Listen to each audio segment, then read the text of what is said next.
What's poppin', BSNians? So, I'm gonna say something that might be a little controversial. And to be fair, this is also something I never actually thought I'd find myself saying.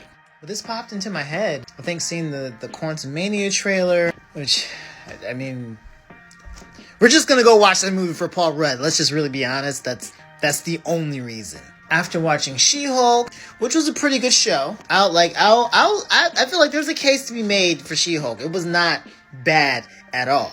Now, that finale episode, questionable, extremely questionable, but overall as a show, I give it an 8.5 out of 10. You know what I mean?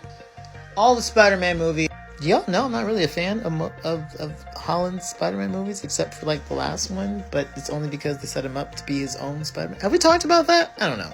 And then seeing Wakanda Forever and what they're doing with Riri, Falcon and the Winter Soldier, basically all the show, but specifically the things that have happened more recently.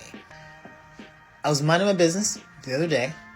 I'm sitting here and I'm watching, and I'm just like, I miss Iron Man. I miss Tony Stark. There, I said it. It's out there. I miss Iron Man. I miss Tony Stark. It is what it is. But here's why. Because I wasn't really expecting that feeling to be in my body at all. I will never go so far as to be extremist and reductive by saying everything that went wrong in the MCU, at least through the so-called Thanos saga, is Tony Stark's fault. That's extremely reductive and points away from the fact that it was not supposed to be that way. And they just leaned into it, and they forced all storylines to go through Iron Man. But like, if you watch, you can see that like it becomes severely disjointed. Like, that's not what he was for. But I will say, when Iron Man was around, even more than Captain America, and I love Captain America, God bless Christopher Jamal Evans, when Iron Man was around, they knew exactly what they wanted to do. And if they didn't, it was pretty close. They knew where they wanted to go. They knew what everything was supposed to become.